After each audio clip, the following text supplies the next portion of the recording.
সবাই বলে যে আপনি কাবিনের টাকা নেওয়ার জন্য আসলে ডিভোর্স কতজনের কাছ থেকে নিছি?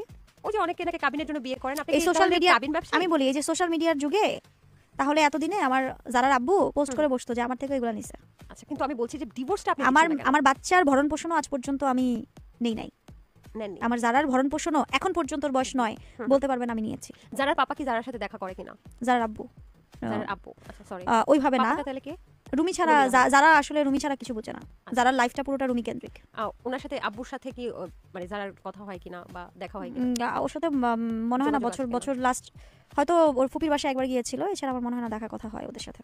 আচ্ছা আচ্ছা। আমার মেয়ে তো সব আমাকে শেয়ার করতো, হয় না মানে, আর সে ওইভাবে যোগাযোগ করে না। আপনারও তো যোগাযোগ একেবারেই নাই, 1000%। আমার জামাই এখনো রাসেল মিয়া। আপনি কি রাসেল মিয়াকে জামাই হিসেবে বলছেন, স্বীকৃতি দিচ্ছেন? এটা তো বাই ল স্বীকৃত।